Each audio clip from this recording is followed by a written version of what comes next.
우리나라 삼국지.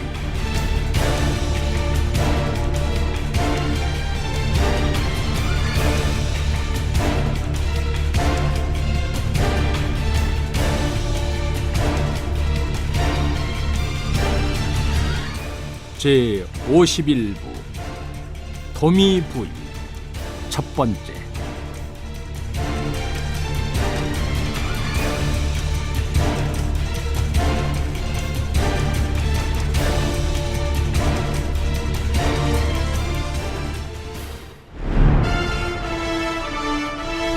삼직으로부터 고구려 장수 고착의 목이 전해지자 신라의 조정에서는 한바탕 회오리 바람이 일어났다.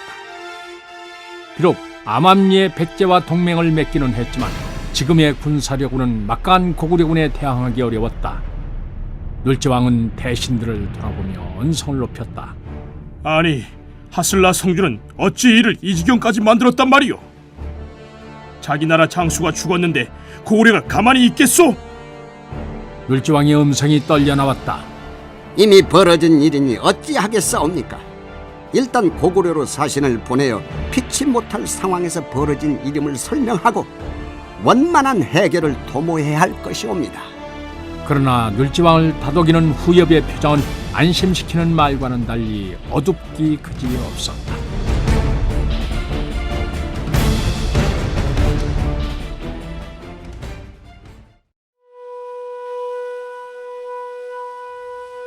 후엽은 삼직이 고구려 장수를 해친 이유를 짐작할 수 있었다. 삼직은 후엽과 같은 마을에서 자라난 중마고우였다.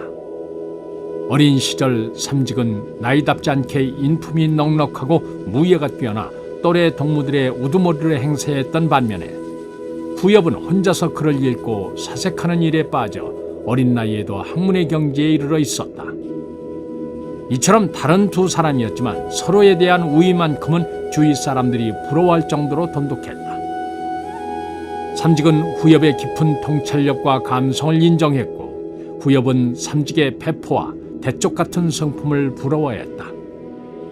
이들은 견고한 끈으로 묶여져 있어 영원히 함께할 것만 같았다. 하지만 인생을 살아가다 보면 선택의 기로에 놓이고 이때의 선택으로 인해 미래가 바뀌는 일이 종종 있었다. 이들 역시 운명의 기로에서 자유로울 수는 없었다. 삼직은 뛰어난 무예 실력으로 15살의 어린 나이에 근위군 당주로 뽑혀 설정왕의 총애를 받으며 승승장구했다. 그에 비해 후엽은 관직의 뜻을 두지 않고 학문에만 전념하며 조용한 나날을 보냈다. 삼직은 왕을 수행하는 바쁜 와중에도 틈만 나면 후엽의 집을 찾아 서로의 우위를 다졌다. 후엽은 비록 관직에는 오르지 않았지만 기재로서의 그의 명선 도성을 떠들썩하게 했다. 그가 천하를 아우를 만한 궁량에도 불구하고 출사를 하지 않는 이유는 실성왕의 정책에 대한 뿌리 깊은 반감에 있었다. 후엽은 유서 깊은 신라의 귀족 집안 태생으로 신라가 고구려에 종속되어 있는 현실을 못마땅하게 여기고 있었다. 그러므로 고구려와의 긴밀한 유대관계를 유지하는 실성왕의 정책에 동조할 수 없었다. 후엽은 여러 차례 상소를 올려 고구려와 거리를 두고 신라의 독자적인 힘을 키울 것을 간언했다. 하지만 실성왕은 그의 뜻을 간합할 수가 없었다. 실성왕이 후엽이 뛰어난 인재란 소문을 익히 듣고 있었지만 등용하지 못한 이유는 거기에 있었다.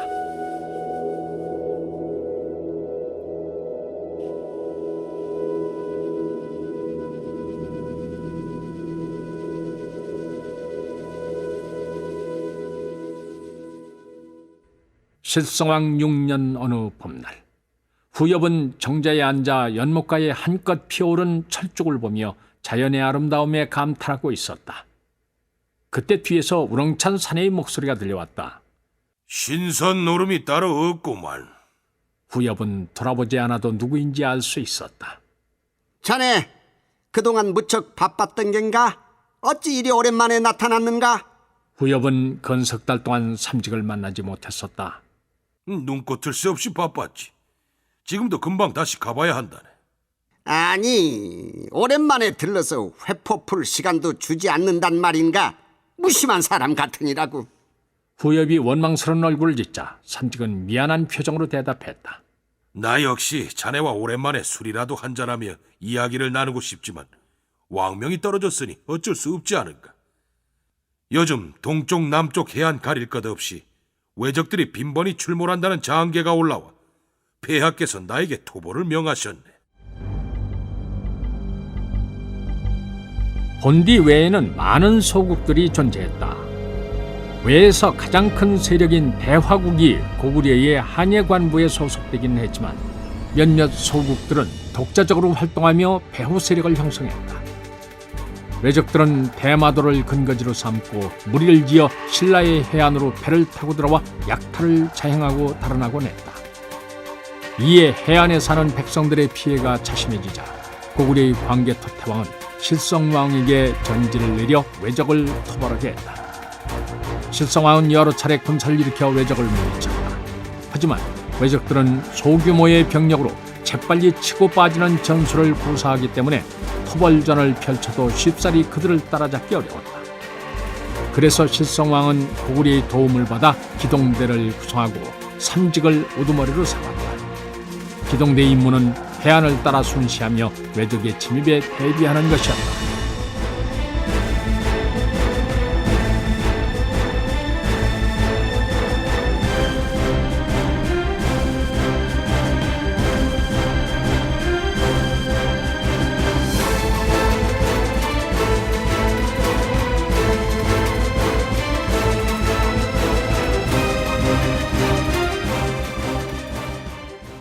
삼직의 이 얘기를 듣고 난 후엽은 사뭇 심각한 어조로 말했다. 보게나, 이제는 외놈들조차도 우리를 우습게 여기고 매일같이 쳐들어오지 않나? 이는 주변 나라들이 고구려의 무서움만을 알 뿐이지 우리 신라를 새끼손가락에 난 사마귀만큼도 여기지 않기 때문일세. 왜정은 토벌하면 되겠지만 만일 폐하께서 계속 고구려의 저자세로 나가신다면 우리의 입지는 더욱 좁아질 걸세. 삼직은 후엽과 그 문제에 대해 왈가왈부하고 싶은 마음이 없었다. 폐하께서는 자네가 생각하는 것처럼 맹목적으로 고구려를 신봉하는 게 아닐세. 그것만은 알아주게나. 나는 신라의 장수로서 폐하의 뜻을 받들어 백성들을 지키기 위해 출병하려 하네. 그러니 폐하를 비방하는 얘길랑은 그만두게나. 삼직은 조금은 언짢은 기분이 되어 자리에서 일어났다. 이를 보고 마음이 쓰인 후엽은 경직된 얼굴을 풀며 웃었다. 내가 어려운 길을 떠나는 사람을 붙들고 괜한 소리를 했네. 전장은 언제나 위험한 곳일세. 자네의 실력을 못 믿는 건 아니지만 부디 몸조심하게나. 후엽은 어느새 매서운 정적에서 벗을 걱정하는 정 많은 사내로 돌아와 있었다. 삼직도 금방 마음이 풀어져 뜨거운 봉으로 그와의 작별 인사를 대신했다.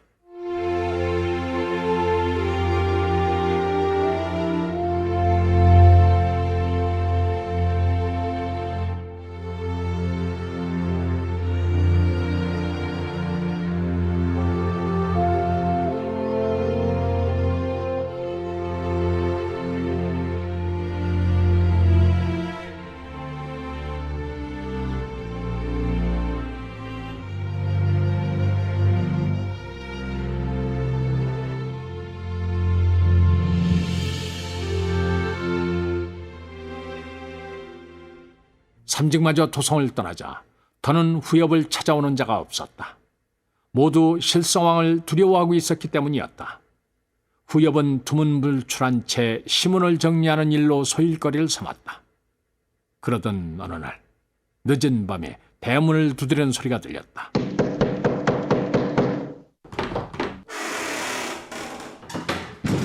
하인이 문을 여니 기품이 느껴지는 청년 하나가 서 있었다. 청년은 이름을 밝히지 않고 그저 후엽과 긴히 할 이야기가 있다는 말만 전했다. 후엽은 더는 묻지 않고 청년을 들이라 했다. 그는 오늘 밤 심상치 않은 일이 일어날지도 모른다는 예감이 들어 흥분과 불안감에 휩싸였다. 청년이 방으로 들어서자 불빛에 그의 얼굴이 그대로 드러났다.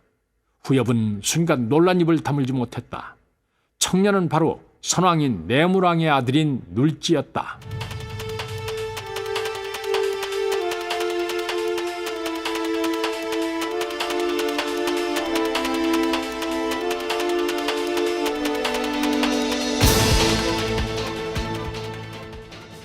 후엽은 눌지가 자신을 찾아오리라고는 꿈에도 생각하지 못하고 있었다. 후엽은 마음을 진정시킨 후 앞에서 눌지를 찬찬히 살폈다. 아직 앳되고 곱상한 얼굴이었지만 감히 범접할 수 없는 기운이 흐르고 있었다. 특히 깊으면서도 열정에 찬 눈은 상대방에게 믿음을 심어주었다. 왕자께서 어인일로 누추한 저의 집을 찾으셨습니까? 후엽은 마음의 동의를 숨기기 위해 짐짓 태연하게 물었다. 신라의 왕이 되려 합니다.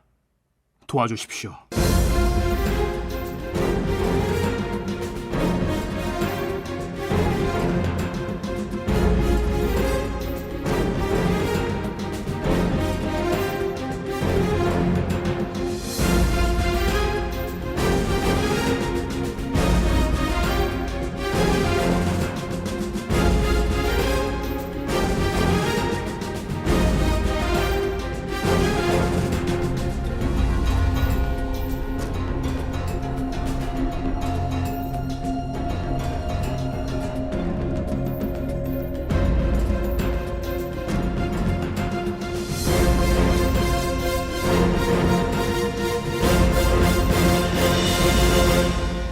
마치 아침 문안 인사처럼 아무렇지도 않게 내뱉은 말이었지만 그것이 후엽의 귀에 들어오자 엄청난 파장을 일으켰다.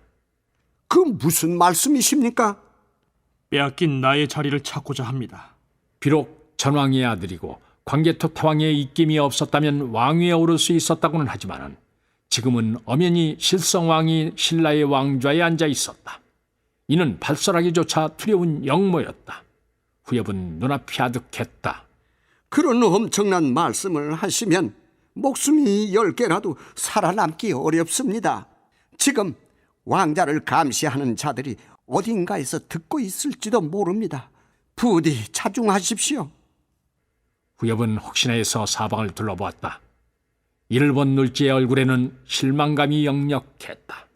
내 선생을 우국지사로 알았건만 목숨에 연연하는 소인배일 줄이야. 걱정 마시오. 앞으로 그대와 다시 말을 섞을 일은 절대 없을 것이오. 후엽의 걱정은 괜한 것이 아니었다. 눌지가 성장하며 두각을 나타내고 귀족들 역시 그를 호의적으로 바라보게 되자 불안해진 실성왕은 눌지의 일거수일투족을 감시하고 있었다. 자칫 이 일에 연루된다면 그 역시 목숨을 부지하기 어려웠다. 하지만 후엽은 죽음이 두려운 것이 아니었다. 단지 눌지가 왕위에 오를 만한 그릇을 가진 인물이란 확신이 없을 뿐이었다. 그래서 선뜻 그의 제안을 받아들일 수가 없었다. 눌지는 아무런 미련 없이 자리를 털고 일어났다. 이때 방문을 열고 나가려는 눌지의 등을 향해 후엽이 물었다. 왕자께서는 무엇을 위해 왕이 되고자 하십니까? 신라의 자강을 위해서요. 눌지의 대답은 망설이던 후엽의 정곡을 찔렀다. 후엽의 신념은 신라의 홀로서기였고 이를 위해서라면 죽음조차도 두렵지 않았다. 좋습니다. 제가 왕자의 비상을 위한 날개가 되어드리겠습니다. 후엽은 그 자리에서 일어나 눌지에게 큰 절을 올렸다. 갑작스런 행동에 당황한 눌지가 그를 일으켜 세우려 했다. 하지만 후엽은 끝까지 정성 들여 절을 마친 후에 말하였다. 이제 왕자께서는 저의 주군이십니다. 이는 저를 바치는 의식입니다. 눌지는 후엽의 말에 감격하여 그의 손을 덥석 잡았다. 그의 커다란 눈망울에서는 어느덧 물기가 감돌고 있었다. 이로써 두 사람은 서로에 대한 확인 작업이 끝났다. 후엽은 어려운 상황이 닥치면 눌지의 의지가 꺾일지도 모른다는 우려를 씻어냈고 눌지는 후엽의 정곡을 제대로 공략해서 결국 그의 마음을 얻는 데 성공을 거두었다.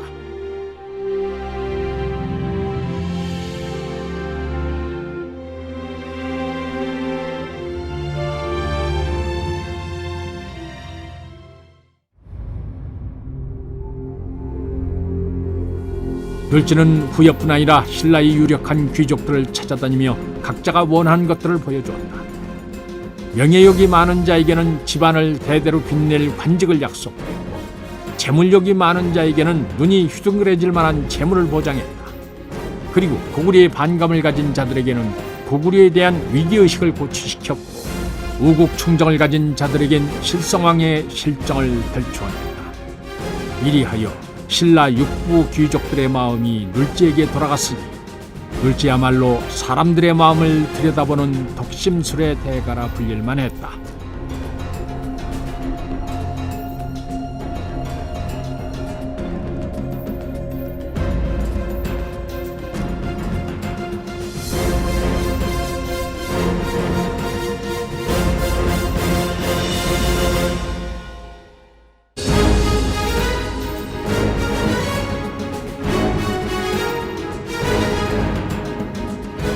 눌지가 그 세를 규합해 나가고 있을 때 삼직은 해안을 돌며 왜적을 토벌하는 데 많은 성과를 거두었다. 삼직이 조련한 신라의 별동대는 왜적들이 자주 침몰한 지역들을 돌며 방어선을 강화하고 초소를 설치하여 왜적이 나타나면 곧 지방의 군진에 신속하게 알릴 수 있도록 했다. 그리하여 해안 여러 지역에 침입했던 왜적들은 경보를 받고 출동한 신라 군사들에 의해서 섬멸됐다. 이후에는 왜적들이 겁을 집어먹고 함부로 침입해오지 못했다.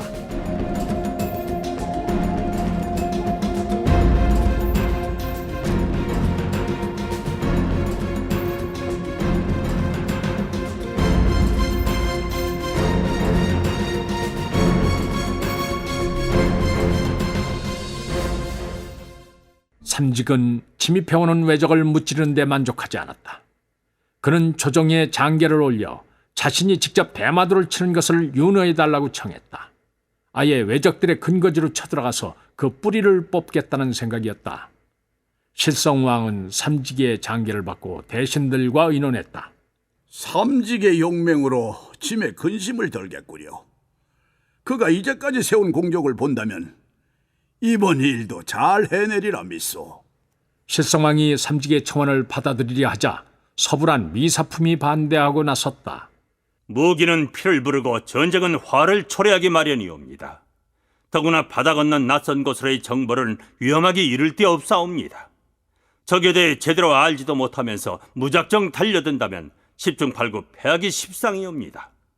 차라리 험한 곳에 관문을 설치한 후 저들이 쳐들어오면 막고 틈을 봐 공격하여 물리치는 것이 현명한 계책이라 여겨지옵니다. 미사품의 말에 다른 대신들 역시 동의하고 나섰다.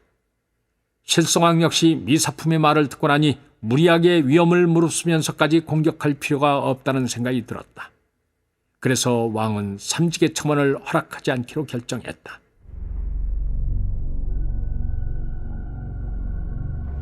미사품은 이에 회심의 미소를 지으며 돌아섰다.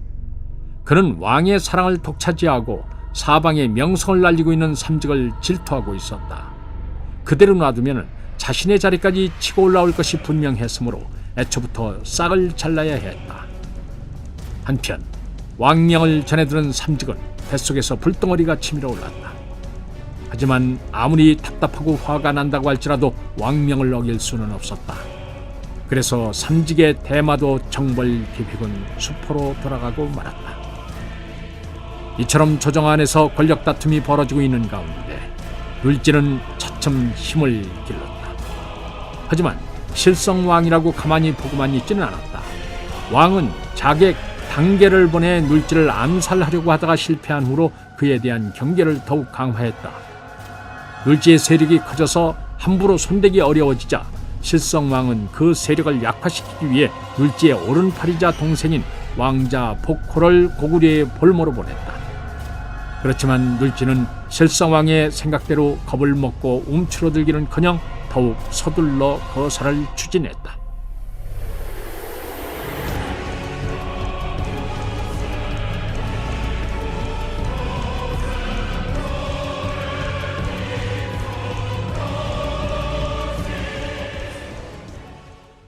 서력 418년 실성왕 16년 드디어 눌지는 육부 대가들의 세력을 등에 업고 반란을 일으켜 실성왕을 죽인 후에 왕위에 오른다. 이때 삼직은 외적의 움직임을 감시하기 위해 풍도에 머물고 있다가 도성에 변괴가 일어났다는 소식을 들었다. 삼직이 당장 도성으로 차올라갈 기세이자 부장 제석이 이를 긋고 말렸다. 이미 폐하께서는 승하하셨고 서불한 미사품을 비롯한 대신들은 눌지를 왕으로 인정한 상태입니다. 장군께서 홀로 싸운들 결국 의미 없는 죽음을 당하게 될 뿐입니다. 기다리십시오. 반드시 기회가 올 것입니다. 제가 듣기로 장군의 오랜 친구이신 후엽공이 이번 거사에 깊이 관여했다고 하니 저들도 장군을 함부로 해하지는 못할 것입니다. 삼직이 흥분을 가라앉히고 차분히 생각해보니 제석의 말이 옳았다. 원수를 갚기 위해서는 때를 기다릴 줄도 알아야 했다. 과연 제석의 말대로 눌지왕은 후엽의 청을 들어 삼직을 내치지 않는 대신 변방인 하슬라성의 성주로 좌천시켰다. 삼직은 마음에 품은 뜻이 있었으므로 아무런 불평도 하지 않고 하슬라성으로 부임했다. 이렇게 해서 삼직이 하슬라성의 성주로 있게 된 것이었다.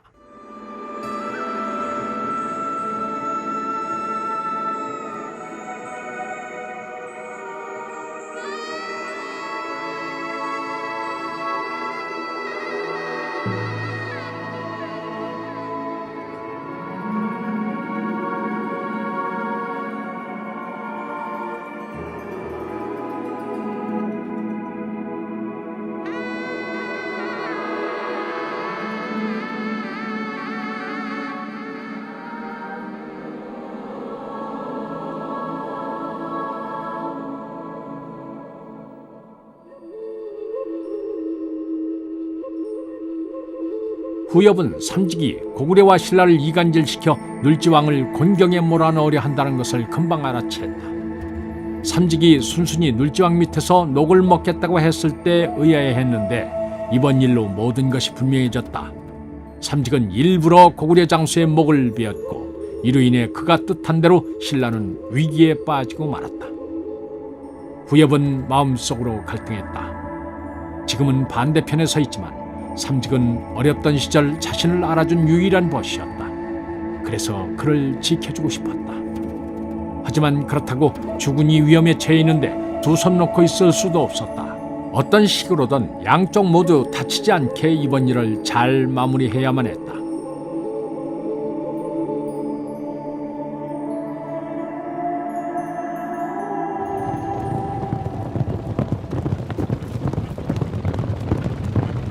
고구려는 기다렸다는 듯이 군사를 일으켜 북쪽 국경으로 쳐들어왔다.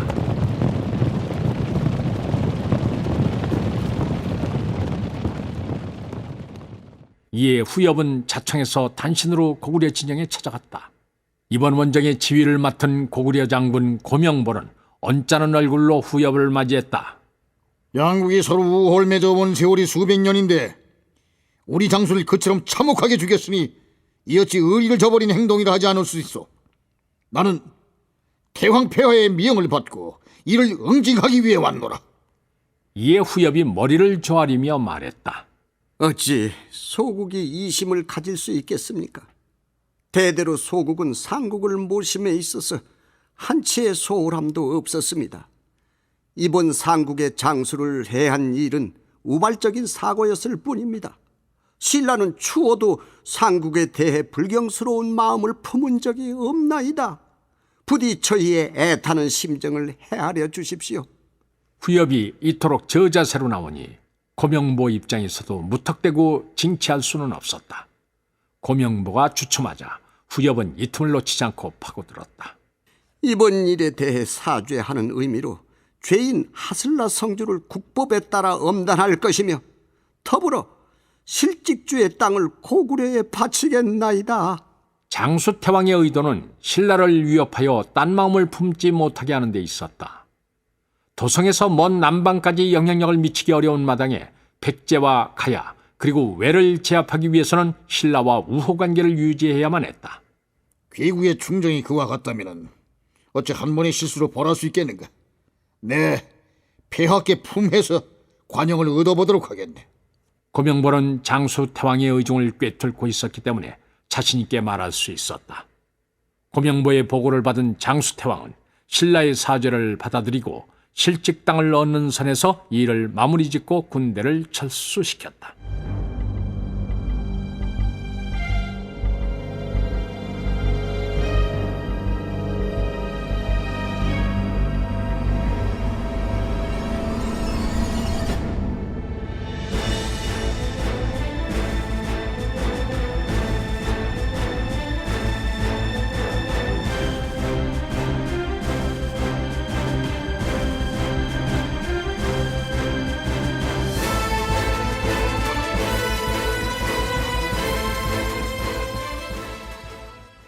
간신히 고구려의 침입을 막은 후엽은 삼직을 만나기 위해 하슬라성으로 갔다.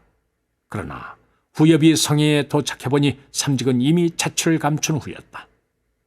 후엽이 무거운 마음으로 돌아서는데 삼직의 아장 제석이 다가와 은밀히 편지 한 통을 전한다.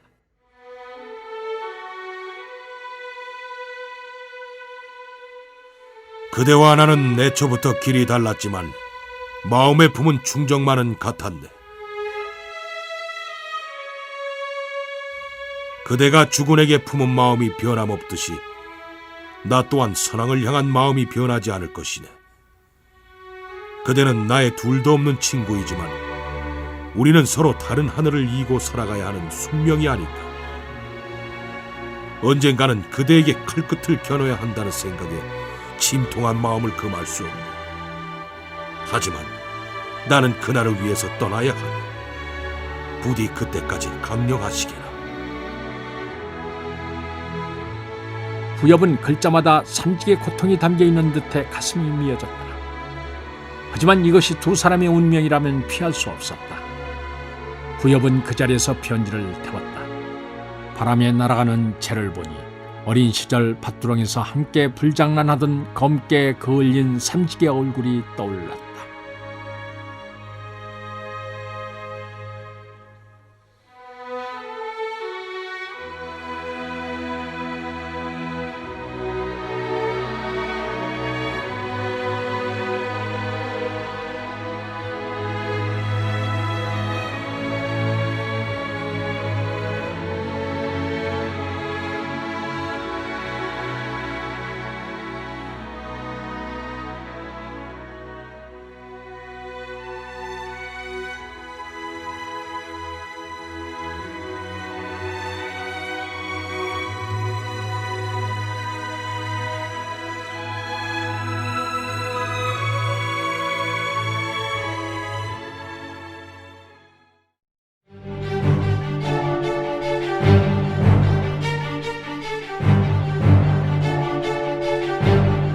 서력 455년 백제에서는 비유왕이 제위 29년 만에 승하고 뒤를 이어 태자인 병사가 왕위에 오르니 바로 제21대 왕인 계로왕이었다. 계로왕은 태자 시절부터 해씨 가문에 대해서 많은 불만을 품고 있었다. 18대 전지왕은 해씨의 힘을 빌어 왕위를 되찾았으므로 그들을 우대할 수밖에 없었고 19대 구이신왕 또한 해씨가 자신의 외가이자 처가였으므로 함부로 대할 수가 없었다. 20대 비유왕 때에 이르러서는 왕실의 버팀목이었던 여신이 돌아가자 또다시 해씨의 가주인 해수가 상자평에 올랐다. 이로써 3대에 걸쳐 왕후를 배출하고 주요 관직을 독점한 해씨의 세력은 왕권을 능가할 정도로 막강해졌다.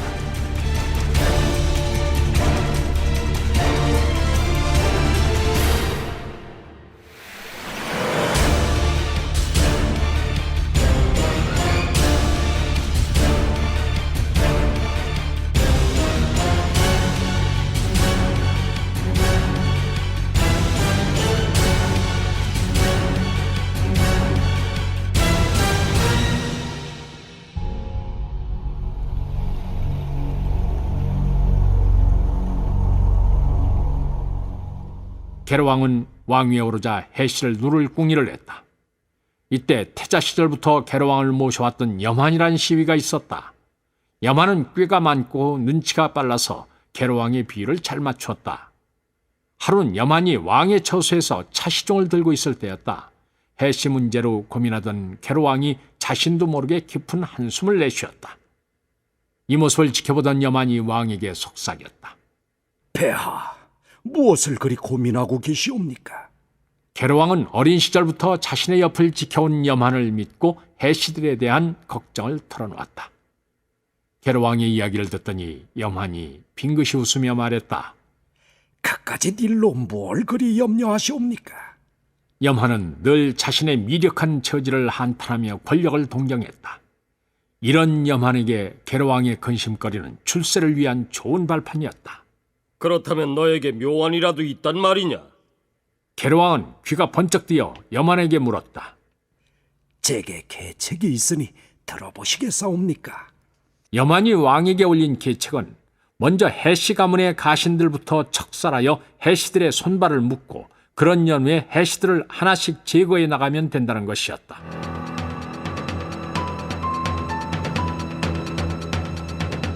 게르왕은 염한의 제안을 받아들여 해시의 오른팔격인 재증명협과 고이명치를 도성으로 불렀다.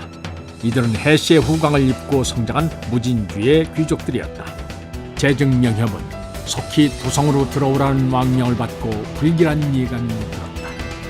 그래서 급히 도성의 해수에게 신복을 보내어 연유를 물었다. 그러나 해수가 그 이유를 알 리가 없었다. 재증명협은 해수도 모르는 일이란 전가를 받고 나니 더욱 불안해졌다. 아무래도 게르왕이 무슨 꿍꿍이를 가지고 있는 듯했다.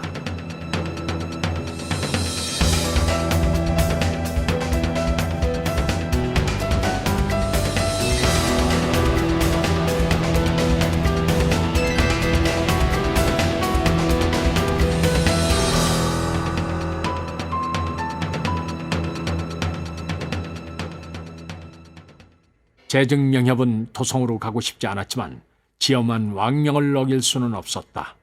그는 아들 재증걸루를 불러 말했다. 아무래도 이번 길은 길보다 흉이 더 많을 것 같다. 만일 내게 무슨 일이 생기게 되면 넌 즉시 이곳을 떠나 고구려로 달아나거라.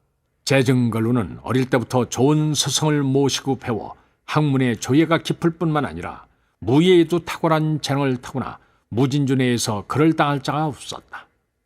게다가 성품이 호탕하고 인덕이 있어 많은 사람들이 그를 존경하고 따랐다. 단아한 생김새, 붓으로 그어놓은 것 같은 굵은 눈썹과 찬서리와도 같이 날카로운 눈매는 그가 범상한 인물이 아님을 보여주었다. 재증걸루는 눈물을 흘리면서 아버지를 말렸다. 제가 볼 때 지금 폐하께서는 해시를 탐탁치 않게 여기고 있습니다. 그러니 해시와 밀접한 관계에 있는 아버지를 불러들인 것은 해시를 치기 위한 정지 작업이라 할 수 있습니다. 도성으로 들어가시면 분명 해를 당하실 것이니 가지 마십시오. 재증명협이 침울한 얼굴로 대답했다. 어찌 신하된 도리로 왕명을 어길 수 있단 말이냐? 너는 내가 돌아오지 못하더라도 싸울 생각하지 말고 몸을 피하도록 해라. 재증걸루는 더는 말릴 수가 없어 아버지의 뜻을 받들겠다고 다짐했다. 고이명치 또한 사정은 마찬가지였다. 재증명협은 고이명치와 함께 도성으로 향했다.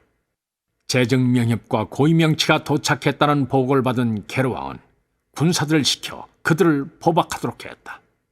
두 사람은 영문도 모른 채 군사들에게 붙들려 감옥으로 끌려갔다. 이튿날부터 국문이 벌어졌다. 게르왕은 직접 국문장으로 나아가 그들을 신문했다. 두 사람은 결박을 당한 채 바닥에 꿀려져 있었고 양옆에 형리들이 몽둥이를 들고 서 있었다. 너희들이 반역을 꾀해왔다는 것을 알고 있다. 재증명협은 너무도 억울했다. 어찌 그런 전부당만부당한 말씀을 하시옵니까? 저희들은 단 한순간도 역심을 품었던 적이 없사옵니다. 부인하면 할수록 날아오는 매의 강도는 더욱 세졌다. 몇 시간이 지나도 혐의를 인정하지 않자 게르왕은 두 사람을 다시 옥에 가두도록 했다. 이렇게 신문이 며칠 동안 계속됐지만 재증명협과 고이명치는 여전히 자신들의 결백을 주장했다.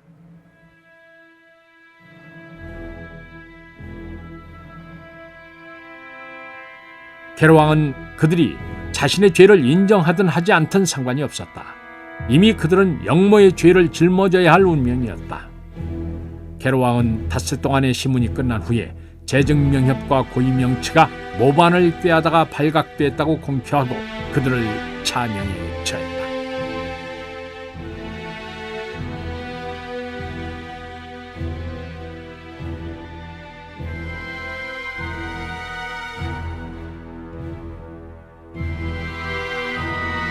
이렇게 되자 두 사람의 후원자였던 해수로서도 난처하지 않을 수 없었다. 자칫하면 이번 영모에 연루됐다는 의심을 받을 수 있었다. 해수는 게르왕 앞에 나아가 무릎을 꿇고 자신의 결백을 주장했다. 게르왕이 해수를 보며 차갑게 말했다. 이번 일은 영모이기에 조금이라도 그들과 연관이 된 사람이라면 책임을 면할 수 없어. 하나, 내 그대가 지난날 세운 공을 생각하여 파직하는 선에서 마무리하고자 하오. 해수는 우라를 속으로 사귀며 대전을 물러나올 수밖에 없었다. 이 일로 인해 해시들은 하나둘씩 관직에서 물러났다. 게르왕은 태자 문주를 상좌평의 자리에 앉히고 왕실의 종친들로 공석이 된 자리를 메우게 했다.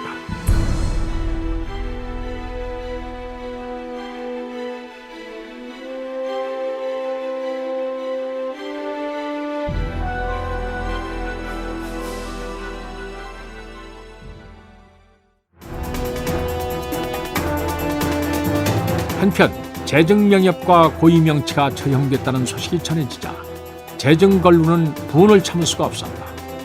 재정걸루는 아버지의 당부를 따르지 않고 고위명치의 아들인 고위만년과 함께 무진주 호족들을 규합하여 군사를 일으켰다. 하지만 3천 정도밖에 안 되는 군사들로 왕의 정예군을 상대하기 힘들었다. 게르왕은 왕자 여건으로 하여금 일만의 군사를 이끌고 가서 무진주의 난을 토벌하게 했다. 재정걸루는 토벌군에 맞서 무진주성을 지키며 저항해 보았지만 며칠을 버티지 못했다. 재정걸루는 사세가 어려워지자 고위만년과 함께 밤을 틈타 성을 빠져나와 고구려로 달아났다. 장수태왕은 이들의 재주를 높이 사서 사자의 품계를 주고 장수로 삼았다. 한편 무진주의 반란이 평정되자 게르왕은 이를 빌미로 드러내놓고 왕권의 강화를 추진했다. 이렇게 되니 당연히 게르왕에 대한 귀족들의 불만이 커질 수밖에 없었다. 이로써 백제는 언제 터질지 모르는 화약을 품 안에 안고 있는 꼴이 되었다. 하지만 게르왕은 이에 아랑곳하지 않고 왕권을 강화하는 데 힘을 기울였다. 왕은 나아가 신라와의 동맹관계를 견고히 하는 한편 고구려에 대한 대비도 게을리하지 않았다.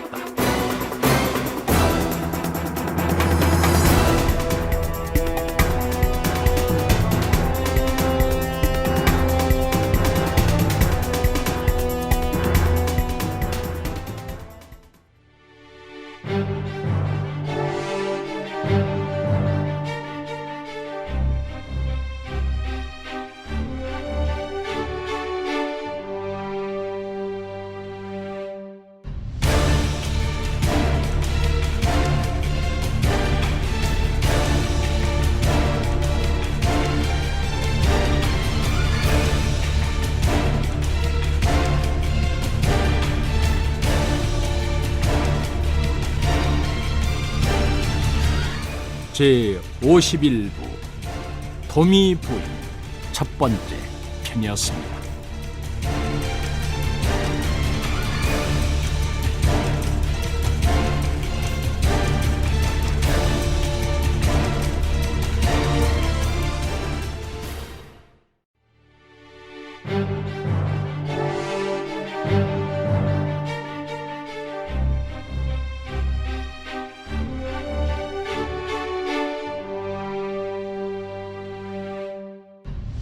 우리나라 삼국지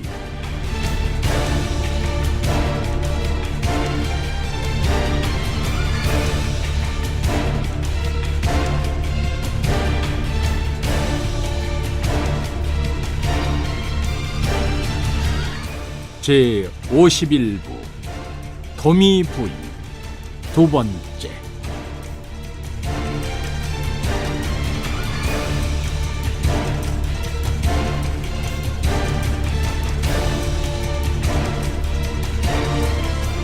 서기 472년 계로왕 18년, 왕은 마침내 열애와 장무를 북위의 사신으로 보내어 함께 고구려를 치자고 설득했다.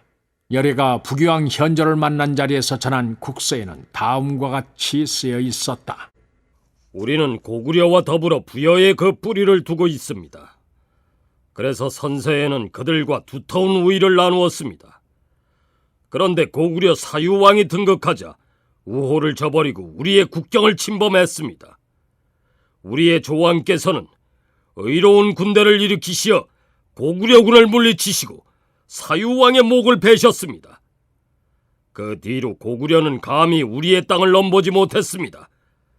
그런데 연이 멸망하고 그 무리들이 도망쳐오자 고구려는 이들을 받아들여 점차 그 세력을 키우더니 마침내 우리나라로 쳐들어왔습니다. 30여 년의 세월 동안 그들로부터 능멸과 핍박을 당하고 나니 나라의 창고가 비이고 국력이 고갈되어 우리의 입지가 줄어들었습니다. 고구려의 거련 왕은 성정에 포악하여 대신들과 귀족들을 닥치는 대로 살해하였기 때문에 백성들이 겁에 질려 뿔뿔이 흩어졌습니다. 지금이야말로 고구려를 쳐서 그 죄를 물어야 할 때입니다.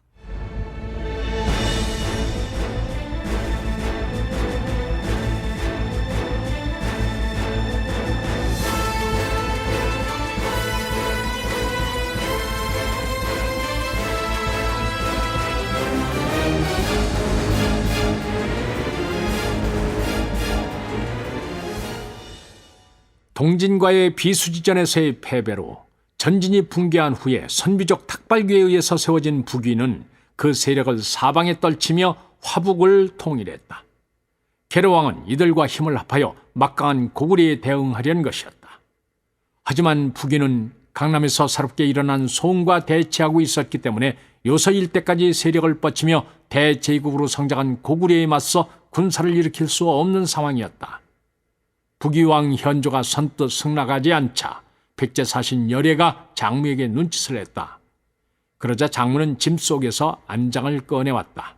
지난 경진년에 우리나라 서쪽 해안에서 시체 10여 구가 발견됐고 아울러 의복과 기물, 안장, 굴레 등을 습득했습니다. 그런데 살펴보니 고구려의 것이 아니라 북위의 것이었습니다. 후에 들으니 북위의 사신이 우리나라로 오다가 고구려 수군을 만나 봉변을 당한 것이라 하더이다. 현조는 장무가 바친 안장을 한참 살펴보더니 말했다. 백제국 사신이 원행을 무릅쓰고 이곳까지 찾아준 것은 고맙게 생각하오. 허나 백제가 고구려와 화목하지 못하고 여러 번 침범을 받았다고 하여 그들을 원수로 삼아 똑같이 복수한다면 어찌 의에 순응하고 인을 지킨다 할 수 있겠소?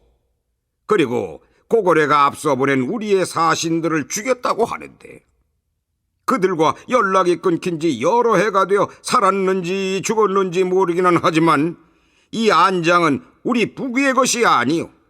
고구려가 백제를 왕왕 침범하는 것은 비명 횡사한 선대왕의 원수를 갚고자 하는 것이니 나쁘다고만 할 수는 없소. 다만 오래전 일이니 고구려도 잊어야 할 것이오. 짐이 사신을 고구려 태왕에게 보내 설득해 보도록 하겠소. 열애는 북위가 고구려를 크게 두려워하고 있다는 사실만을 확인한 채 빈손으로 돌아왔다. 계로왕은 기대했던 북위마저 외면했기 때문에 고구려 침공을 기약 없이 미뤄야 했다.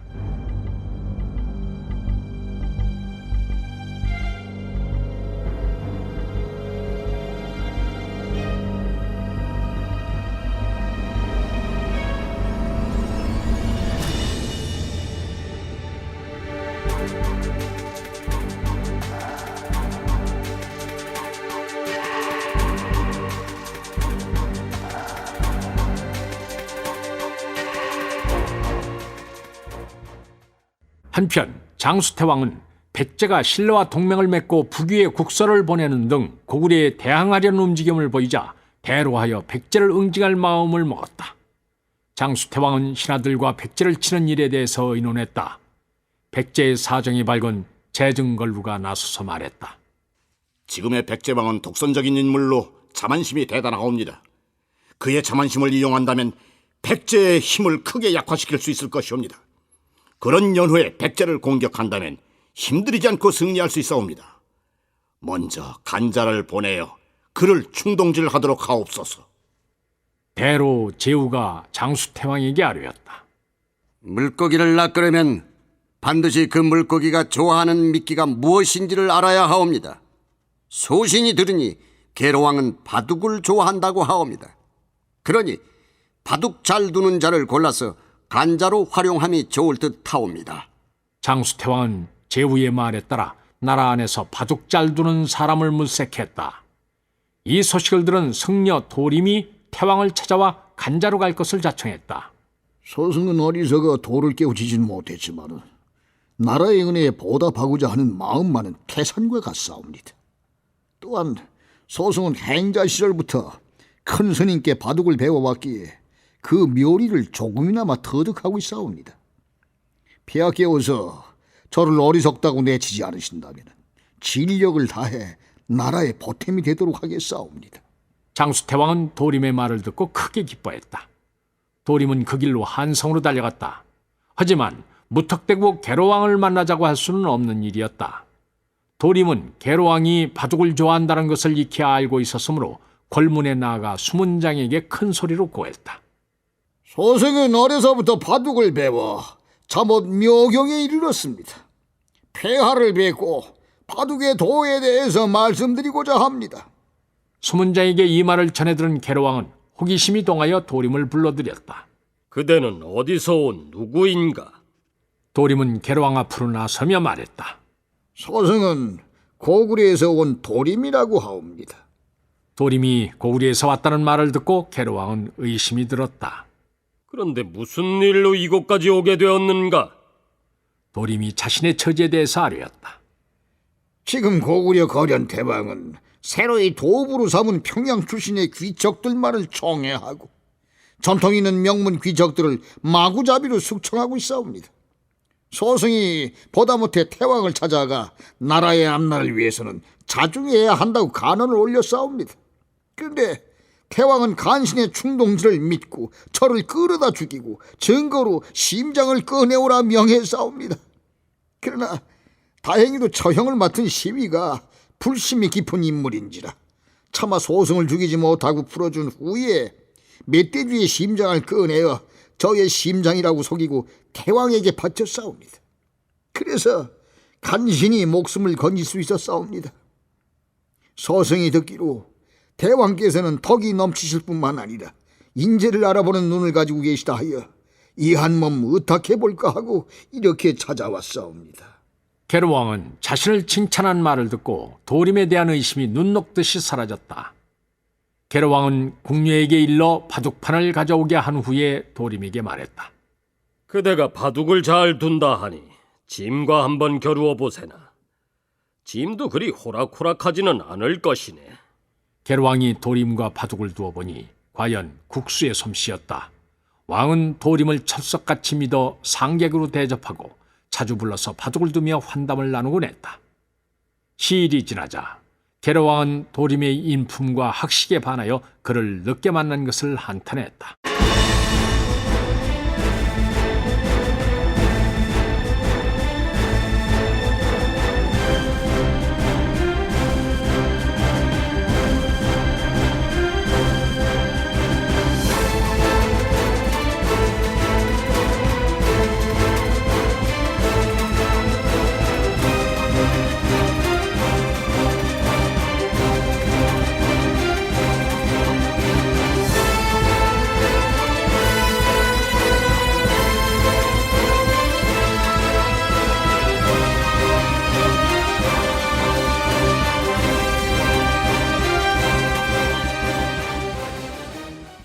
하루는 도림이 왕을 모시고 바둑을 두다가 조용히 아뢰었다.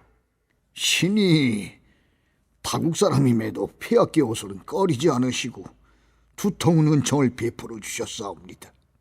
그런데 신은 털것만큼도 그 은혜에 보답을 하지 못한 것 같아서 송구할 따름이옵니다. 그래서 신이 폐하께 나라의 일에 관해 한 말씀 드리고자 하오는데 폐하의 의향은 어떠시옵니까? 말해보라. 나라에 도움이 될 수 있다면 짐이 어찌 그대의 말을 듣지 않겠는가? 게르왕이 쾌히 승낙하자 도림이 아뢰었다. 폐하의 나라는 사방이 산악과 바다로 둘러싸여 있사옵니다. 이것은 천혜의 지형이옵니다. 그러므로 주위의 나라들은 감히 침범할 생각을 하지 못하고 다만 엎드려 섬기기를 원하옵니다. 그렇다면 폐하께서는 마땅히 숭고한 위세를 펼치시어 주멸의 이목을 놀라게 하셔야 할 것인데 성곽과 궁실은 수수하다 못해 제대로 수리조차 되어 있지 않사옵니다. 더구나 선왕의 유골은 빈 들판에 감매장된 것처럼 엉성하게 묻혀있고 백성들의 가옥은 강물이라도 범람하면 금방 쓸려 내려갈 듯이 초라하옵니다. 이 어찌 이름을 사해에 떨치고 있는 대국의 모습이라 할 수 있겠사옵니까? 게르왕은 도림의 말을 듣고 고개를 끄덕였다. 그대의 말이 옳소. 짐은 이미 사해를 평정하고 이름을 드날렸는데 지금의 성곽과 궁실은 이에 어울리지 않는구려. 짐이 이를 새로이 지어 큰 나라의 풍모를 보이리다. 게르왕은 도림의 권유에 따라 노역을 할 백성들을 징발하여 흙을 쪄서 성을 쌓고 궁실과 누각 등을 화려하게 지었다. 그리고 한수에서 큰 돌을 캐다가 거대한 곽을 만들어 부왕의 유골을 다시 묻게 하고 한수변에 뚝을 쌓는데 사성 동쪽에서 시작하여 숭산 북쪽까지 이르렀다. 이처럼 계속되는 토목공사에 나라의 창고는 비었고 백성들의 곤궁은 이루 말할 수 없었다. 그러나 자도체 빠진 게르왕은 화려하고 장대하게 지어진 누각에 올라 도림과 더불어 주연을 베풀며 흥청망청 즐겼다. 이에 태자를 비롯해 충신들이 여러 차례 간했으나 왕은 도림의 감언 이설만을 믿고 그들의 말을 귀담아 듣지 않았다. 그러니 뜻있는 신하들은 임금에게 등을 돌려 조정을 떠났고 오로지 간신들만이 남아서 왕의 비위를 마쳤다. 사정이 이러하니 나라는 온통 백성들의 원성으로 가득 찼다.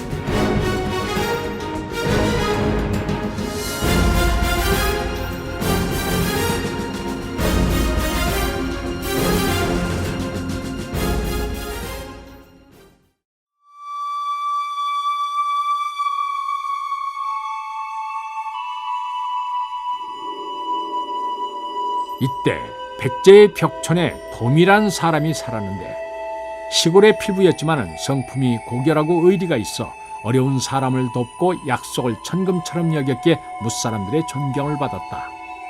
그의 아내 역시 천하의 절색이라 할 만큼 아름다웠으며 행실이 바르고 지조가 있어 주변에 귀감이 됐다. 도미 부부에 대한 소문은 전국 방방곡곡으로 퍼져 게르왕의 귀에까지 들어갔다. 게르왕은 무엇보다도 도미의 부인이 천하의 절색이란 말에 흑심이 생겼다.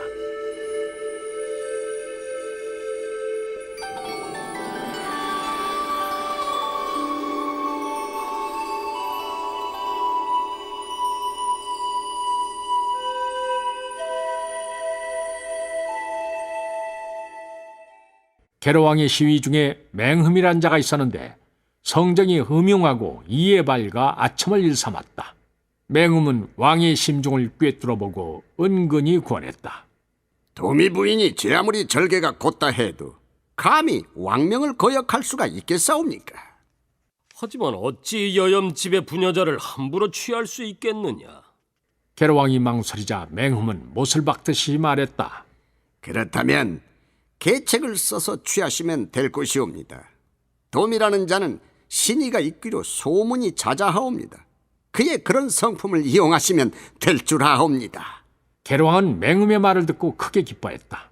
일만 상사된다면 너에게 많은 상금을 내릴 것이다. 게르왕은 맹흠의 말에 따라 도미에게 입궐하라는 명을 내렸다. 관원에게서 왕명을 전달받은 도미는 도성으로 올라갈 채비를 했다. 도미의 부인은 불안에 떨며 말했다. 아무래도 좋지 않은 일이 생길 듯합니다.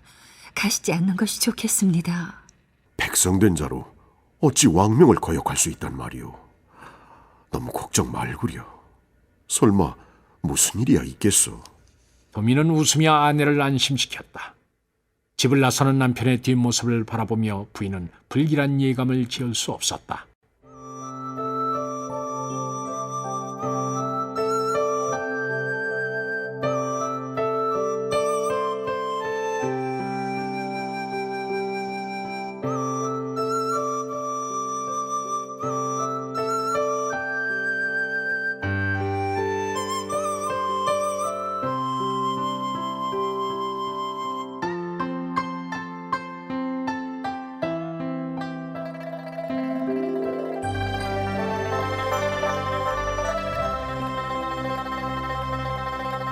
도미가 입궐하자 게르왕은 은근한 태도로 환대했다. 내 너의 명성은 익히 들었다. 너와 같은 사람이 나라 안에 있다는 것은 짐의 홍복이 아닐 수 없다. 게르왕이 다정하게 대하자 도미는 마음을 놓았다. 곧이어 주안상이 들어왔다. 게르왕은 도미에게 술을 권하며 환담을 나누었다. 분위기가 무르익자 게르왕은 은근슬쩍 마음에 품고 있던 얘기를 꺼냈다. 무릇 부인의 덕은 정결이 제일이라지만 만일 어둡고 사람이 없는 곳에서 좋은 말로 꿰면 마음을 움직이지 않을 사람이 드물 것이다. 이에 도미가 자신만만하게 대답했다. 사람의 정은 헤아릴 수 없사옵니다. 하지만 신의 아내 같은 사람은 죽더라도 마음을 고치지 않을 것이옵니다. 짐이 내 부인의 절개가 굳다는 소문을 듣기는 했다만 왕명으로 은근히 권하면 거역하지 못할 것이다. 정말 자신이 있다면 짐과 내기를 해보겠느냐? 자꾸 술을 권한 통에 잔뜩 취한 도미는 꺼리낌 없이 대답했다. 어떤 일이 있어도 아내는 마음을 고치지 않을 것입니다. 그렇다면 내길 받아들인 것으로 알겠다. 도미는 문득 말실수를 했다는 생각이 들었지만 왕 앞에서 한 번 내뱉은 말을 주워 담을 수가 없었다.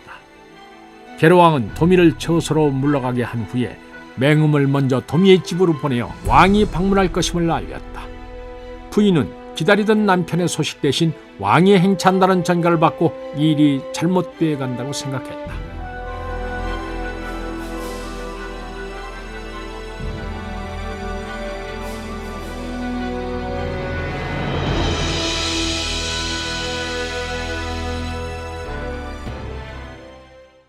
밤이 되자 게르왕은 근신들을 이끌고 도미의 집에 당도했다. 부인은 황망히 엎드려 왕의 행차를 맞이했다.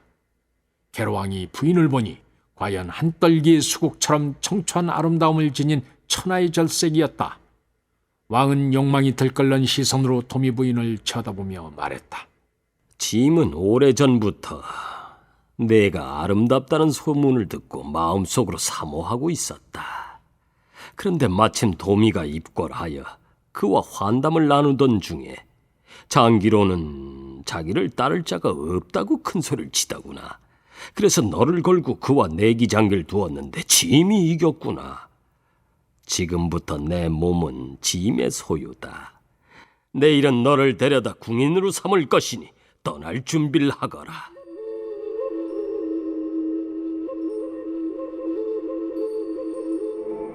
왕이 흉악한 속내를 드러내자 도미 부인은 자신이 맹수의 이빨 아래 놓인 가엾은 노루의 신세임을 깨달았다.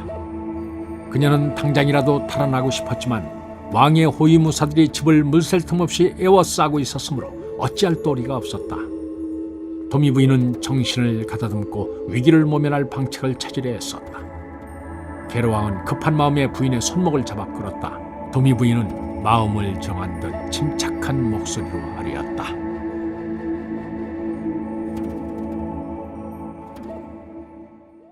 임금 앞에서 어찌 허언이 있을 수 있겠습니까? 지아비가 폐하께 약속을 드렸다면 지엄이로서 당연히 따라야 할 것입니다. 청컨대 폐하께서는 먼저 방으로 들어가십시오. 저는 몸을 깨끗이 씻고 오겠습니다. 그런데 한 가지 부탁드릴 게 있습니다. 제가 부끄러움을 많이 타오니 절대 불을 켜지 마십시오. 계로왕은 도미 부인이 순순히 말을 듣자 들뜬 마음으로 방에 들어갔다. 방에는 이미 비단금침이 깔려 있었다. 잔뜩 기대에 찬 왕은 옷을 훌훌 벗고 불을 껐다. 내실로 들어온 도미 부인은 시비를 불러 은밀히 일렀다. 내가 나를 위해서 해줄 일이 있다. 시비는 어린 시절부터 도미 부인의 손에서 커왔으므로 부인을 은인으로 생각하며 무슨 일이든 해낼 각오가 돼 있었다. 시비는 도미 부인이 시키는 대로 부인의 복색을 하고 왕이 기다리고 있는 침소로 들어갔다. 계로왕은 어둠 속에서 여인이 문을 열고 들어오자 도미 부인인 줄로만 알고 달려들어 품에 안았다.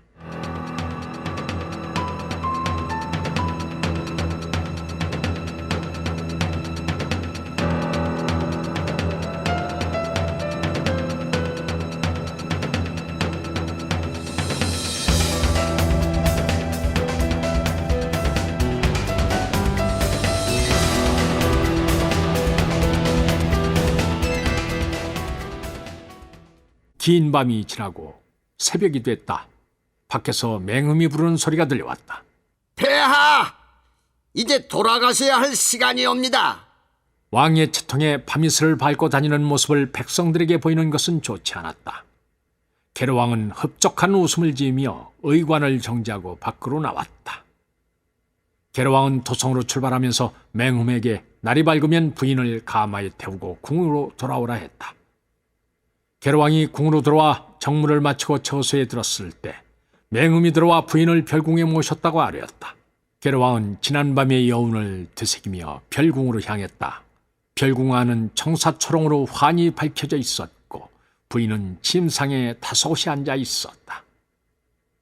부인의 얼굴을 자세히 보기 위해 가까이 다가간 계로왕은 놀라지 않을 수 없었다. 침상에 앉아있는 여인은 지난밤 보았던 도미 부인이 아니었다.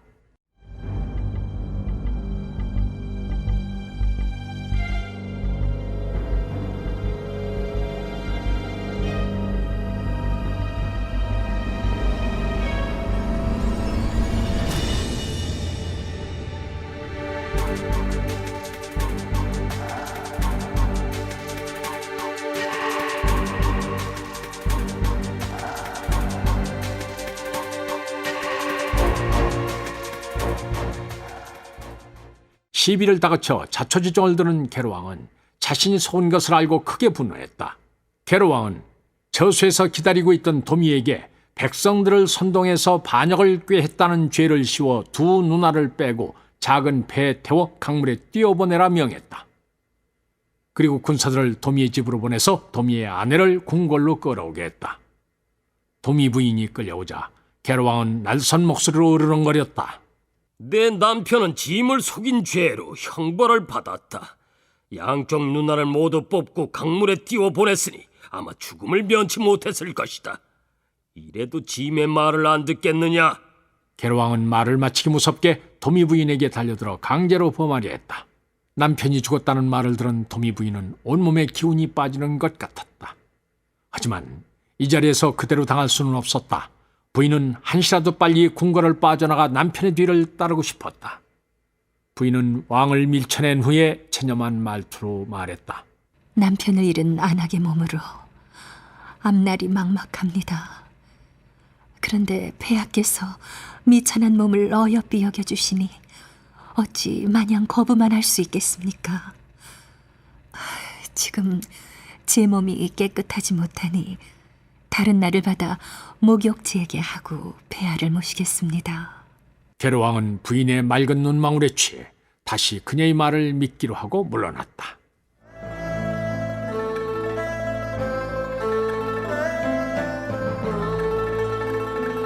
다음 날 도미 부인은 감시가 소홀한 틈을 타서 궁을 빠져나와 남편이 버려졌다는 강가로 달려갔다.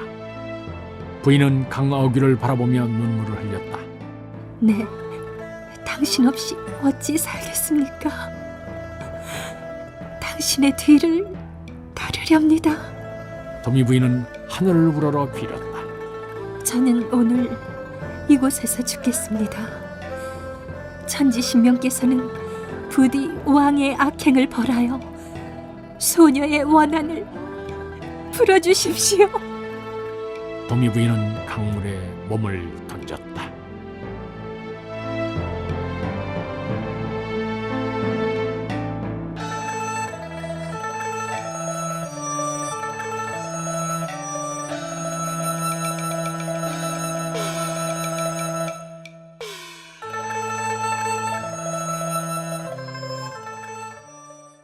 그때 기슭에 배를 대고 있던 뱃사공이 이를 보고 물에 뛰어들어 부인을 무트로 끌어냈다. 정신을 잃었던 부인이 깨어나자 사공이 걱정스러운 얼굴로 물었다. 무슨 연고로 귀한 목숨을 함부로 버리려 합니까? 뱃사공은 세상의 온갖 풍파를 겪은 듯 얼굴에 주름이 깊게 잡혀 있었다. 그러나 눈만은 깊이를 알 수 없을 정도로 맑았다. 도미 부인은 그의 선량한 눈빛에 이끌려 자신이 이제껏 겪었던 일들을 털어놓았다. 그녀의 말을 듣고 난 뱃사공은 가벼운 탄식을 토했다. 이런 기연이 있을 수가. 뱃사공은 부인을 보며 말했다. 저와 함께 가시지요. 남편이 있는 곳으로 인도하리다. 도미 부인은 사공의 말을 듣고 어리둥절했다. 뱃사공은 더는 아무 말도 하지 않고 노를 젓기 시작했다. 강을 따라 한참을 내려가다 보니 조그만 섬인 천성도가 모습을 나타냈다. 뱃사공이 부인을 섬에 내려놓으며 말했다. 이 길을 따라 언덕으로 올라가면 집이 한 채 보일 겁니다. 그곳에 들어가면 남편을 만날 수 있습니다. 하늘도 무심치 않구나. 뱃사공은 혼잣말로 작별 인사를 대신하고 노를 저어 떠나갔다.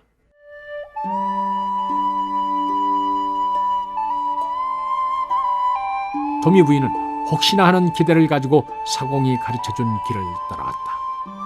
지친 몸을 이끌고 간신히 언덕 위에 올라서니 사공이 말한 대로 낡은 집 한 채가 보였다. 도미 부인은 문 앞에 서서 사람을 불렀다. 그러자 집안에서 인기척이 들렸다. 부인은 용기를 내어 문을 열고 들어갔다. 그런데 이것이 어찌된 일인가. 죽은 줄만 알았던 남편이 침상에 앉아 있었다. 부인은 너무도 기뻐서 아무 말도 못하고 한참 동안 남편을 바라보기만 했다. 부인과 조우한 도미도 이루 말할 수 없이 기뻤다. 두 사람은 서로 껴안고 한참을 그 자리에 앉아 큰 소리로 울었다. 부인은 마음이 진정되자 도미에게 어찌된 영무인지를 물었다. 도미의 말에 따르면 형벌을 받아 눈이 멀게 된 후 배에 태워져 강물에 떠내려가는데 마침 지나던 뱃사공이 자신을 구해서 이 섬으로 데려왔다는 것이었다.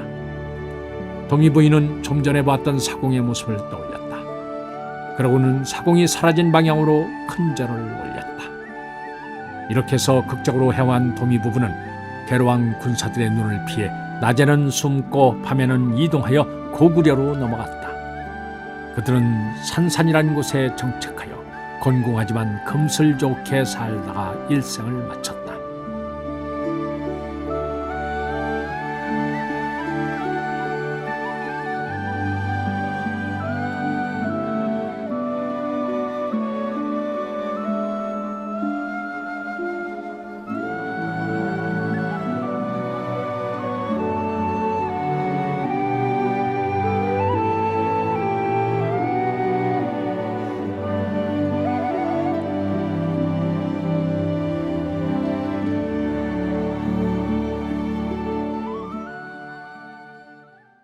이처럼 게로왕이 무고한 백성들을 핍박하고 착취하니 자연 민심이 그에게서 떠날 수밖에 없었다. 도림은 일이 계획대로 진행되자 몰래 한성을 빠져나와 장수태왕에게 달려가서 아뢰었다. 지금 백제는 상하가 어긋나고 백성들이 곤궁하여 나라가 위태로운 상태이옵니다. 이때를 놓치지 마시옵소서. 장수태왕은 도림의 말을 듣고 백제 정벌의 시기가 무르익었다고 판단했다.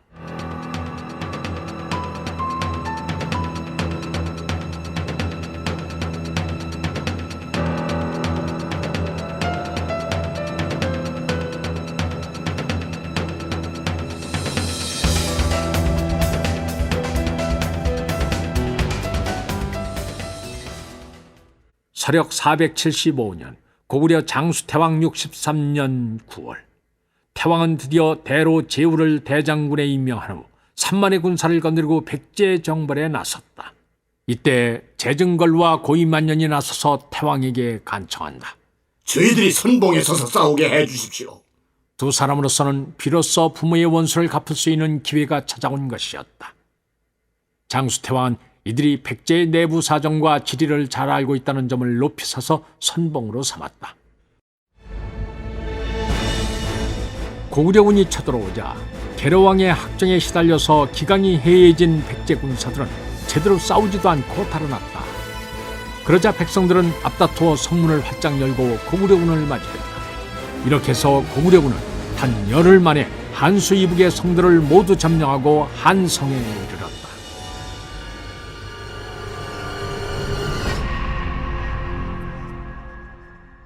고구려군이 순식간에 한성에 당도하자 그동안 자만심에 도취되어 있던 계로왕은 비로소 꿈에서 깨어나 크게 후회했다. 계로왕이 침통한 음성으로 태자 문주에게 일렀다. 애비가 어리석고 밟지 못하여 간신의 말을 신용하였더니 일이 이 지경에 이르렀구나. 백성들은 쇠잔하고 군대는 약하니 누가 목숨을 걸고 싸우겠느냐. 애비는 마땅히 사직을 사수하겠지만 너까지 여기서 함께 죽는 것은 무의미한 일이다. 너는 어서 몸을 피하였다가 훗날 나라의 대통을 잇도록 해라. 문주는 부왕을 두고 떠날 수 없어 망설였다. 하지만 왕명은 지엄한 법이라 어쩔 수 없이 목현만치, 조미 걸치 등과 함께 남쪽으로 몸을 피했다.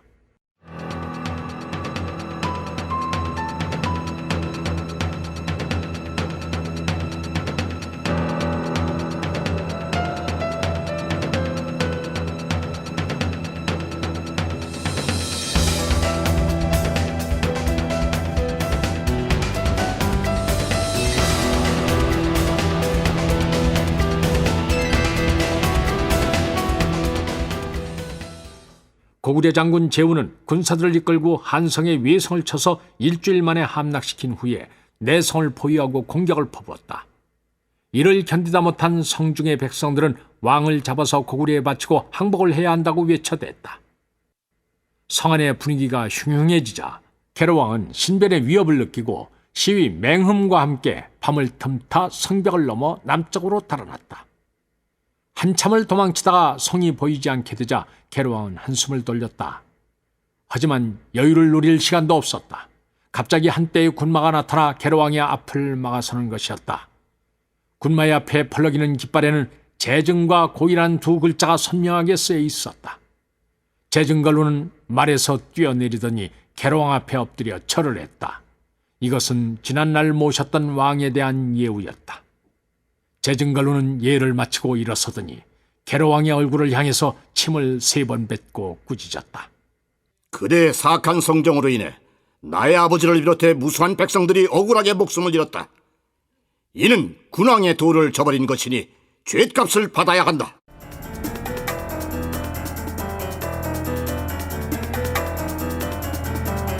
재증걸로는 계로왕을 결박하여 아단성으로 압송한 후에 태왕의 허락을 받아 처형했다.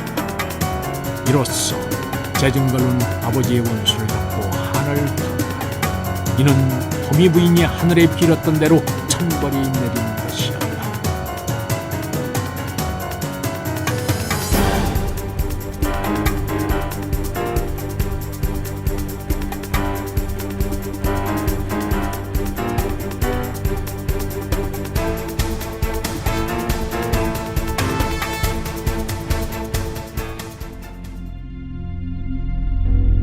한성을 떠난 태자 문주는 신라로 가서 자비왕에게 구원을 요청했다. 이 당시 자비왕의 흉중에는 고구려에 대한 울분이 가득 차 있었다. 율지왕 때 하슬라 성주 삼직이 실직에 들어와 사냥을 하던 고구려 변장의 아나무인의 태도에 격분하여 군사들을 시켜 참살한 일이 있었다. 그 당시 고구려의 장수태왕은 이에 대로하여 군사를 일으켜 신라를 쳤다. 고구려의 갑작스런 침입에 겁을 먹은 율지왕은 사신을 보내 장수태왕에게 사죄를 했다. 일국의 왕이 한갓 장수 때문에 고개를 숙인 일은 두고두고 치욕이었다. 이 당시 장수태왕이 사죄를 받아들여 고구려군은 그대로 돌아갔지만 눌지왕은 마음속으로 훗날 반드시 치욕을 갖겠다고 맹세했었다. 이때부터 고구려와 신라의 우호 관계는 금이 가기 시작했다. 눌지왕이 돌아가고 자비가 왕위에 오른 후에도 고구려의 내침은 끊이지 않았다. 그래서 자비왕은 각처에 성을 쌓아 고구려의 침입에 대비했다. 3년 산성과 모로성 등은 모두 이때에 쌓여진 성이었다.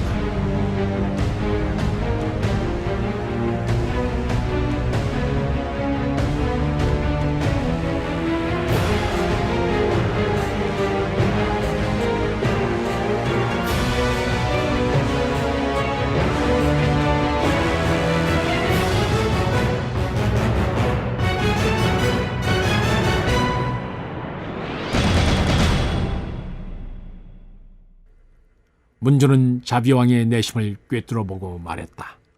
지금 신라의 처지는 어떻습니까? 고구려는 신라를 우습게 보고 번번이 국경을 침범하고 있습니다. 지금까지는 백제의 힘이 두려워 본격적으로 신라를 침공하지 못했지만 만일 백제가 무너진다면 누가 그들의 야욕을 막을 수 있겠습니까? 백제와 신라는 그야말로 순망치한의 관계입니다. 백제가 망하고 나면 그 다음은 신라의 차례입니다. 자비왕은 문주의 말을 듣고 백제를 도울 생각을 굳혔다. 자비왕은 드디어 우장군 벌지에게 1만의 군사를 주어 백제를 돕도록 했다. 문주는 신라 원병을 이끌고 한성으로 달렸다.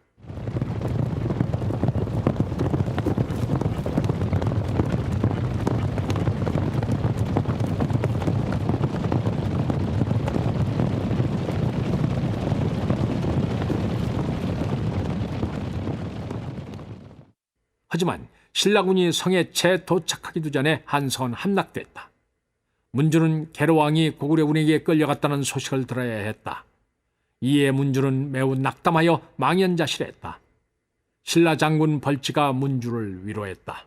태자전하, 낙담치 마십시오. 한성은 공격해서 다시 찾으면 되지 않겠습니까? 도성은 다시 찾으면 되나 폐하의 안위가 걱정이요. 언제까지 낙담만 하고 있을 수는 없었기에 문주는 곧 마음을 추스르고 별지와 의논하여 한성에서 지척인 청량산 아래 진을 쳤다.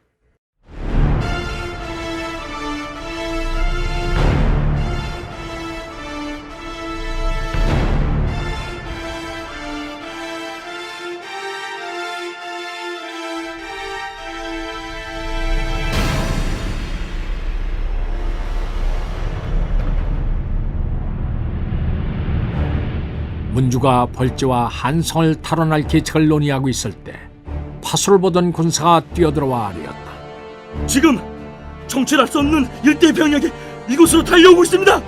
문주와 벌지가 황급히 진영 밖으로 나가보니 한때 군마가 뿌연 먼지를 일으키며 평야를 달려왔다. 벌지는 고구려군의 기습인가 하여 즉시 부하들에게 전투태세를 명했다.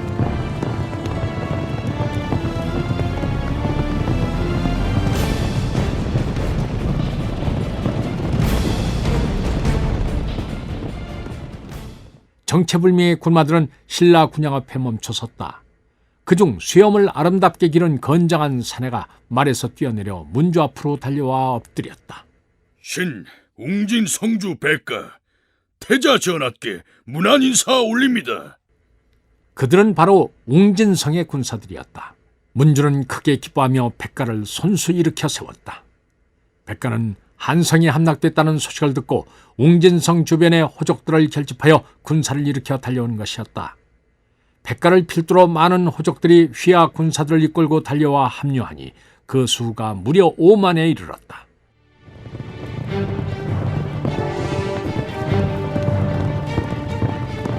문주는 스스로 중군이 되어 백가를 좌위로 삼고 신라 장수 벌지를 우익으로 삼아 한성을 공격했다.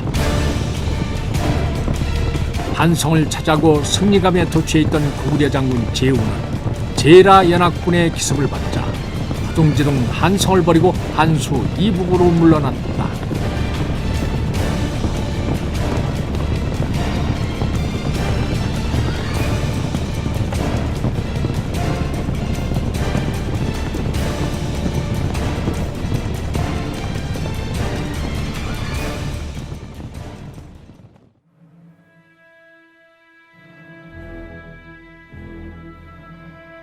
문주가 한성에 입성해 보니 성안은 이미 폐허나 다름없었다. 이곳저곳 불타고 부서진 집들과 길가에 널린 시체들만이 즐비할 뿐 화려했던 도성의 옛 모습은 찾아볼 수가 없었다. 문주가 궁궐에 당도해 보니 고구려군이 지휘부로 사용했는지 여기저기에 버려진 기치와 무기, 갑주들이 어지럽게 널려 있었다. 그리고 화려했던 옥좌가 편전 한 귀퉁이에 나뒹굴고 있었다. 문주는 부왕이 아차산성에서 처형됐다는 소식을 접하고 땅을 치며 통곡을 했다. 부왕이 어리석어 나라를 망치기는 했지만 핏줄을 부정할 수 없었기에 그의 눈물은 멈추지 않았다.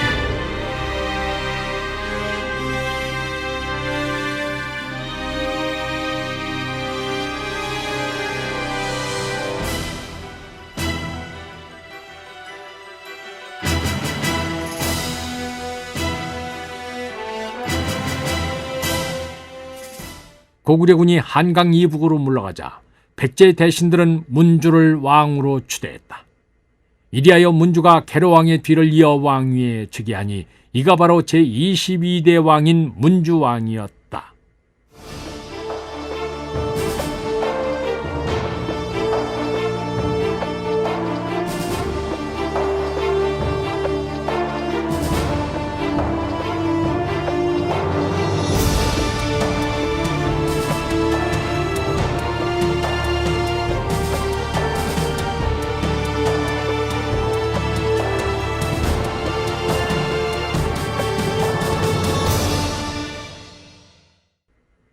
문주가 왕위에 오르고 며칠이 지났을 때 백가가 왕에게 나아가 뢰었다.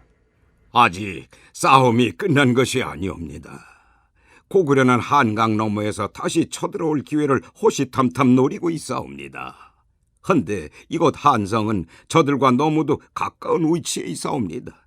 이번 기회에 도성을 웅진으로 옮기시어 고구려의 위협에서 벗어나도록 하옵소서. 웅진은 이미 선대왕 시절부터 행궁으로 사용했던 것이므로 도성으로서도 손색이 없는 것이옵니다. 문주왕은 백가의 말을 듣고 마음이 움직였다. 한성은 고구려군이 남하하면 한나절 만에 닿을 수 있는 거리였다. 문주왕은 왕제 곤지와 한성 귀족 세력의 좌장인 해구 등과 의논하여 천도를 결정했다.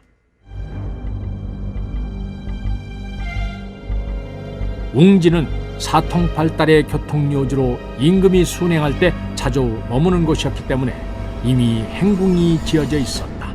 백가 등 웅진의 호족들은 이러한 이점을 살려 교역을 통해 부를 축적하여 막강한 세력을 형성하고 있었다.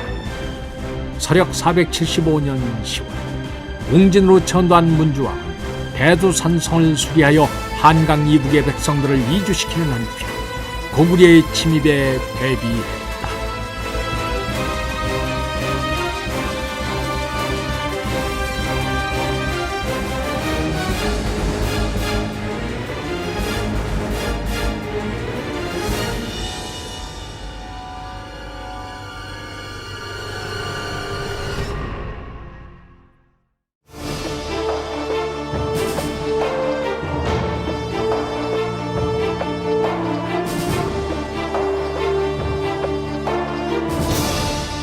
출연 이완호, 황원, 정기항, 탁원재, 송도영, 유만준, 이윤선, 김태웅, 김익태, 안장혁, 현경수, 이장원.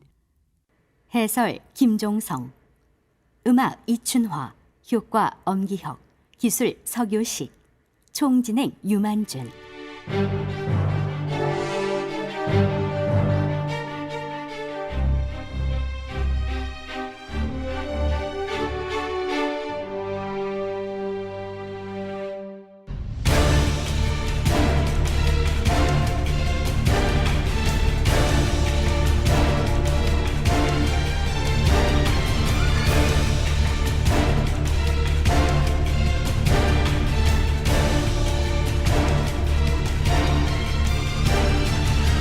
제51부 도미부인 두 번째 편이었습니다.